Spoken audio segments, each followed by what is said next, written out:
Welcome to a new week. Hello, families. I'm Reed, I am Shannon.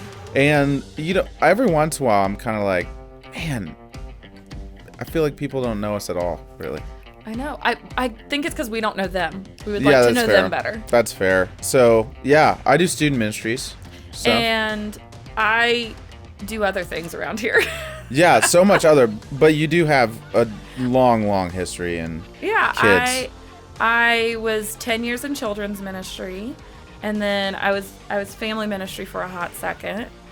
Now I just work with all of the grown-ups, helping them continue their faith journey, much in the ways that I help kids. I've learned that the faith journey, we just make it more complicated for the adults than it needs to be, because in all actuality, the stuff that works for kids and students, it really works for the adults too. Yeah, it like really does. I haven't changed my mojo too terribly much, or how I talk about things, because it just makes more sense when you talk about it like you would to an 8-year-old, than all the complicated stuff we put behind it as an adult. So, no, I basically am doing the same thing. I do it with the adults now instead of the kids, which I'm digging.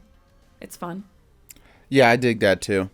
I don't dig adults. Yeah. Well, I mean, this is a good balance. Like, even though I'm not family ministry, like, parents are adults. So I'm out there for you guys, for all you parents out there. I'm out there for you as True an that. individual, not with the title of mom or dad or, all that kind of stuff that we put on ourselves once we It seems like have children folk. now adults who are in student ministry are really cool. Parents are kind of in the same boat. So I can be there for parents. I know what it's like to be a parent Yes.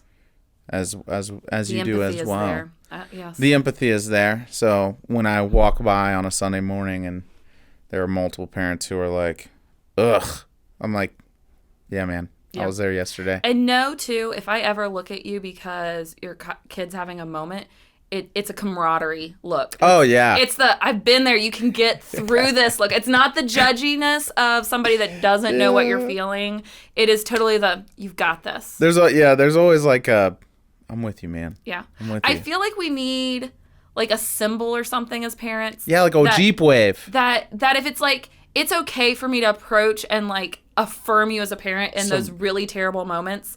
Like, I need that. There's gotta I need be that that it's okay option. Can you start some sort of just I'm gonna think about it. Some really gentle wave, like Yeah. how you're on a motorcycle Not and the you suburbia wave. We all got the like. Yeah. like, No, it little- can't be confused with not anything that. else. It has to be incredibly unique, like the motorcycle wave where you just point to the ground with two fingers. Yeah. I feel like there has to be something that's really unique, universal for parents of like, Yeah. hey, I'm with you. Yeah. We feel the pain. I'm gonna give that some serious thought. I think we need to release That'll that. be good. That'll be great. And make that a thing. Yeah. That'll be awesome. All that to say. Talk about painful / also not very restrictive. Let's talk about the internet. Yeah. And I mean, some of this came up if you haven't watched our Blessed Are the Merciful episode from Sundays in our Blessed ? Series. Yeah. Tizovich talked a little bit about, I think, something all parents relate to, which is just that easy out of go play on your tablet.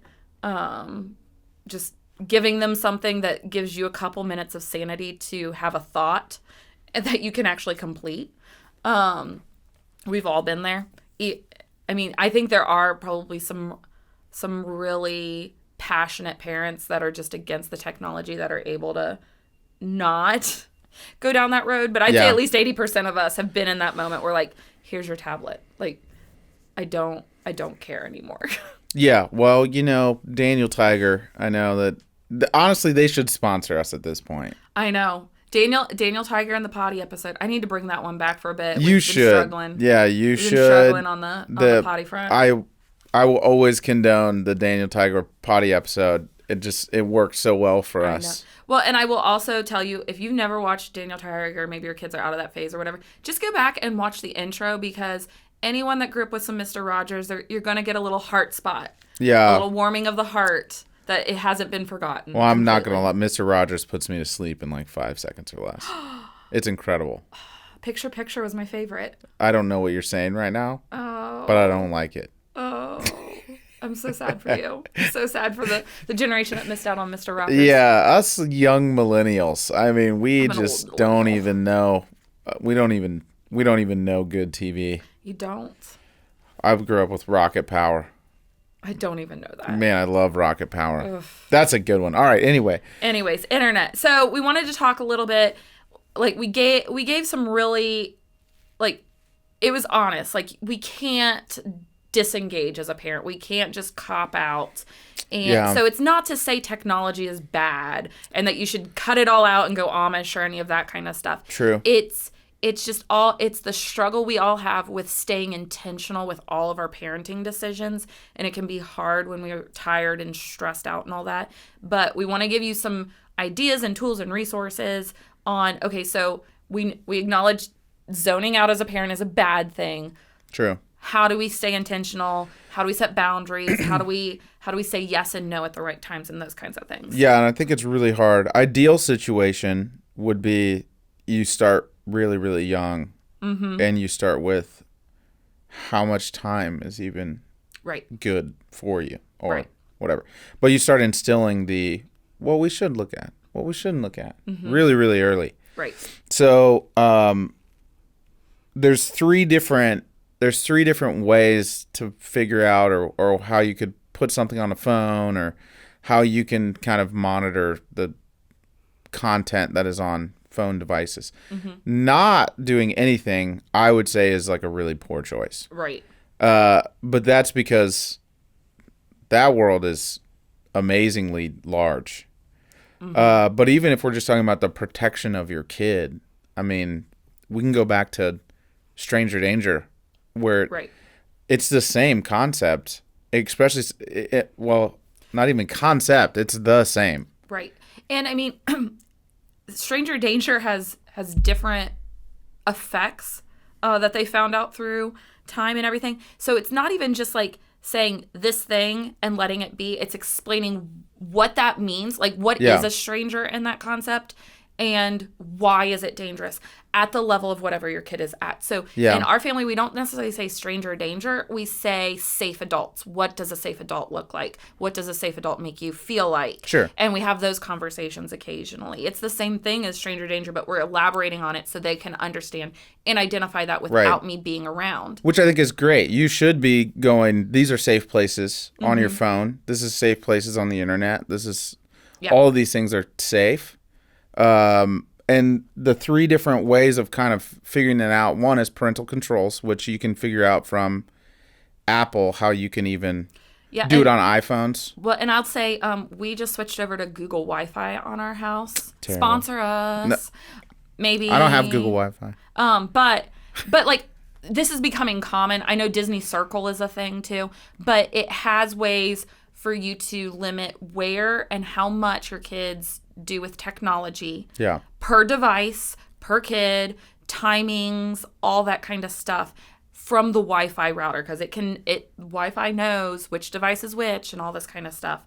So it's super simple these days. Yeah. With a little bit of time invested to really curtail where and how much your kids can go places. Yeah, digitally. even in the most simplest way. I mean, like, iPhone has like a tutorial you can watch in 2 minutes on how to put parental controls on their phone or whatever else on their internet usage. Then there's the internet filters and internet monitors. Monitors just send you what is being looked at. They'll send you a report of what's being looked at. And filters are like, you can't go to blank blank, which sometimes we all know filters are like, you type in whale and they're like, you can't go there. Right. And you're, what in the world? I mean, I think all of those have the right aspect and can create really good conversations for your kids. So like filters, I think are beneficial for us to use as adults, even if we don't have kids in the room. Like there are certain places that I have filters on that just say, I don't want adult content, because that is a boundary I'm setting in place so that I don't even have to contemplate what am I going to do if I wind up here, because I'm never even going to get there.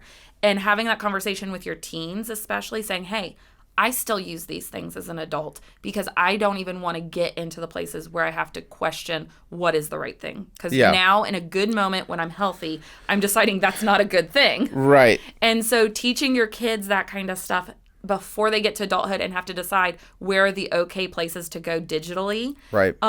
So that they know this is just how we live our life. Like, it is good and acceptable for adults to decide, I don't go to certain places. Like, you don't physically go all over the world because, you know, some places just aren't a good place to be. True. And it's teaching them those same rules apply digitally. There are some places I just don't go digitally because it's not a good place to be. Yeah, and I love how you brought this up, because this is where I wanted to go, which was ideally you start early and you start with all three. Mm-hmm. In reality, there's not one of these things that are better than the other.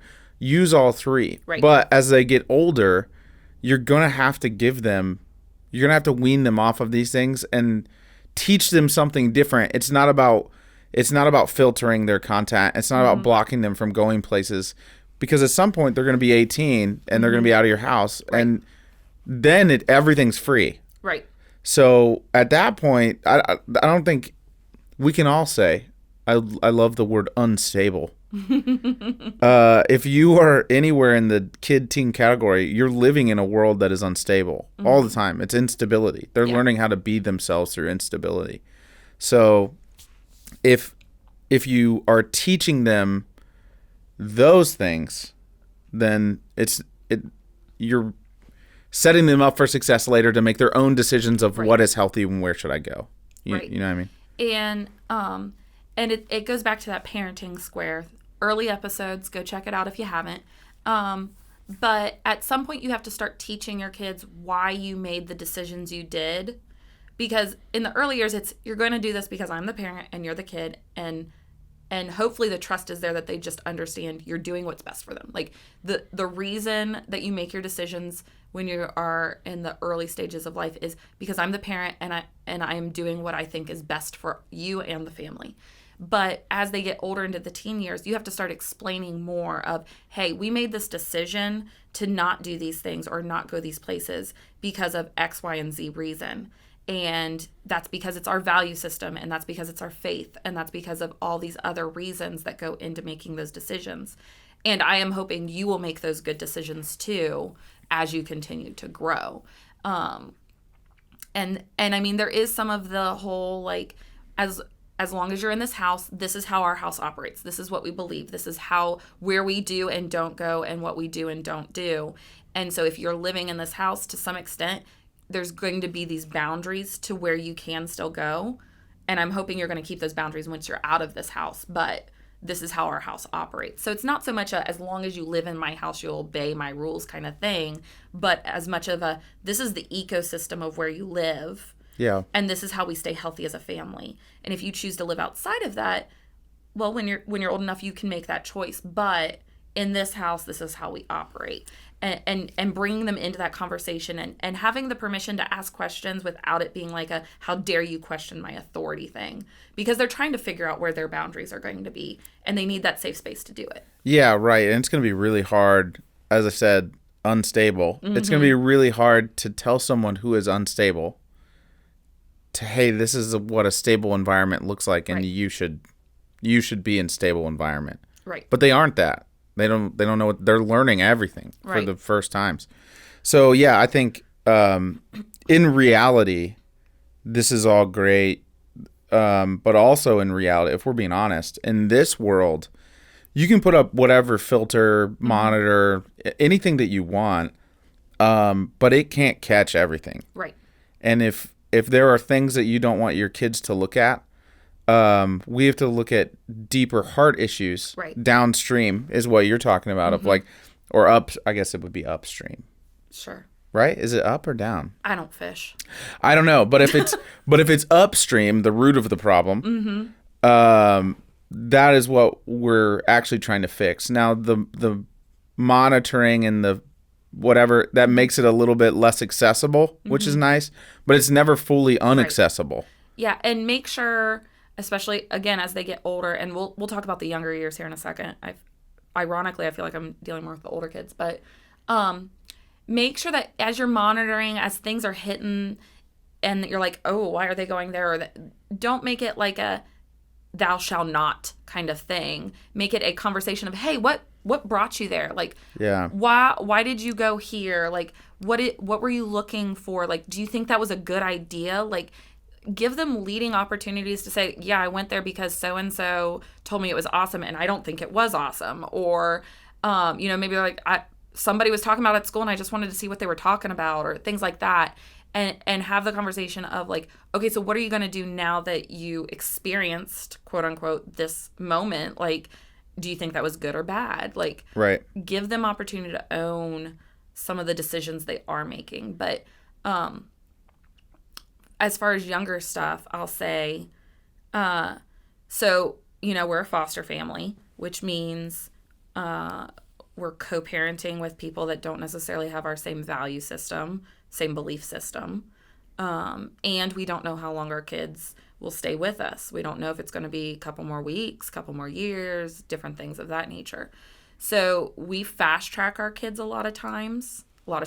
This is our first solid set, but most foster parents are fast tracking how they teach their kids. And there's a lot of adult mentality behind what we teach them because they've grown up faster than what they should have. Right. And they're going back to an environment where the adult might not be the one setting the boundaries. Our kids have to understand that they set boundaries for their life.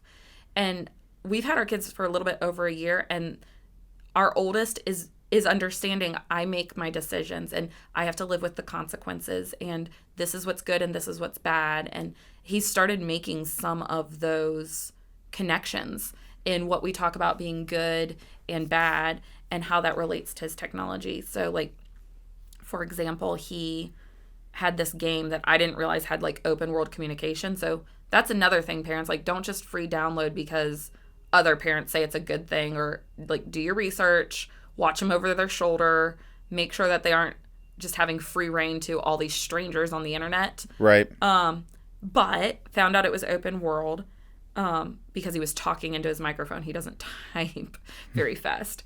And I was like, who are you talking to? And all this stuff. And he explained. And I was like, oh, no, I would like you not to play that game until I can see if we can turn that off, because I don't want people to be able to say whatever they want to you. So I explained why that was an issue. And then I caught him playing it again after I had that conversation with him. And I was like, okay, now we're not playing it at all. And then a couple days later, he came and he's like, you know what? I think I'm just going to take it off my tablet because people are saying some really bad stuff on there, and that's not, they're saying bad words, and that's not good. So I'm just going to take it off and not play it anymore. And I was like, well, yes. Great. Do that. Yeah, right. And he's like, are you proud of me because you didn't have to tell me to do that? I was like, I am very proud of you for not having to tell you. Like, that was a very big moment for us. But it came down to us having conversations about what is good, what is bad, why are those things good and bad, and how does that play out in all aspects of life, not just when I'm seeing people face to face, but in the digital world as well. Yeah, and in the digital world, I mean, almost everything has an access point, which is why we have to figure out as parents how to be the guardians of that gate. But it's so untapped, and they come from everywhere, and there's so many different apps, there's so many different games, there's so many different, and they want a new app every single day, and it's all about community, but there's an anonymity to it, to where you can get on there and you can pretend to be something that you aren't, and that's what makes it really dangerous for our kids. I mean, that's one of the reasons why our kids aren't playing Among Us. They have friends that are between 5 and 7 playing that game. Yeah, but it has open chat feature on it. I've not looked to see if you can shut that. I'm assuming you can't shut it off because of the way the game is built and all that stuff. But my kids watch videos of that and talk about it all the time like they play it, which I'm also not super thrilled with.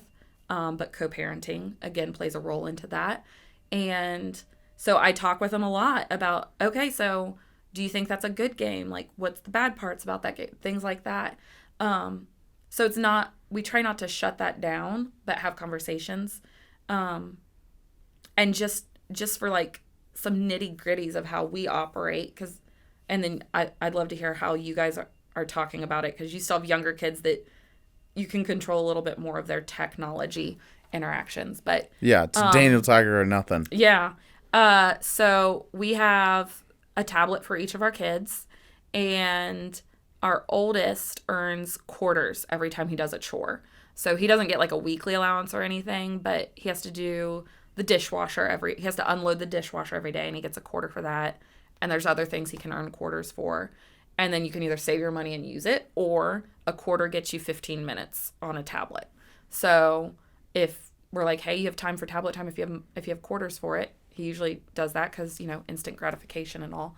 But he does have to earn it. On days where there's no school, we have a list of, you need to do these things before tablet time is an option, because I don't want him just saving up $10 and playing on his tablet all day. And we have conversations when he just wants to play all day long. It's like, hey, look, there are other things in life than playing on a tablet. And when you do that, you're not spending time with your family, and we want you to spend time with your family, and we want you to spend time with friends. We want you to play outside because you like doing that. Like, sometimes they just need to be reminded that they like things. Oh, yeah, I do other love than that tablet. Yeah, right. And half the time, if we send him outside, like, go play for half an hour, then you can have tablet, he's out there for 5 hours and forgets that he wanted that thing originally. Well, naturally, it is so much more gratifying. Right. In reality to their learning. And right. And then our middle one still isn't quite getting the whole allowance thing and chores and that kind of stuff. So every now and then, if he has good days, he gets to have like half an hour before lunchtime starts or something like that. And for him, half the time he's just watching a TV show or something. It's not a lot of gameplay for him yet. Right. But there's something about having that tablet like his big brother versus watching it on the TV. Yeah. And then our youngest, if the boys have their tablets out, she's allowed having her tablet, but half the time she's just watching ads on the lock screen because she just likes pressing buttons and it closes it out. Right. Sometimes she'll stay in a game, but after I unlock it so many times, I'm like, yeah, no. But, it's the worst to be like, man, just stop hitting things. Yeah, just stop touching don't it. touch things. The Baby Shark intro and outro is too long for her, so she thinks it's broken and she needs to fix it, and then she just breaks it more because she didn't let it play. But that's fair. But we have our oldest. He has the passcode to his tablet to open it up. He does not have the passcode to buy or download whatever he wants. So those are two different things for him. Sure. Because he's shown himself to be responsible. Our other two, they have to ask permission to get into it, to get anything on it, right, download things, all that kind of stuff. So it's different levels based on what they've shown us. And we always base it off of, you have shown to be responsible for this, this, this, and this. So because of that, you get this privilege. And so we make sure that they really know what they're doing that shows us why they're getting certain privileges in life versus the other kids that are not doing that. And then it's not based on, well, you're old enough now. It's you've shown yourself to be, and that's going to be different for each of your kids. Right. Well, we have an awesome list, thanks to Access, of really good apps, filters, or anything that you can put on your devices, or some of it's based on Wi-Fi. So we'll put that up in the podcast notes. Yeah. I'll send that to the guy who edits, whoever that is. We're not even sure who that is. We love you, though. It's one of the communications people. They just keep changing it on us. They're just such an awesome team. They can do everything. And they don't tell us who does what when. And I think, yeah. So thank you, whoever you are. Thank you to the whole communication department for just being awesome. So we'll send it there. You guys can check out those apps or anything else that you feel like is good. There's pros and cons on it as well. So you can see what's good, even pricing, what's bad, everything. So hopefully that's good use for you. But if you have any tips and tricks of things that you figured out that have worked for your family, I mean, comment on it. Tell us what you think. If you have any questions, we may not have the answer. But we know people that do. We do know people who do. So with that said, thanks for being with us. We'll talk to you guys next time. See you guys.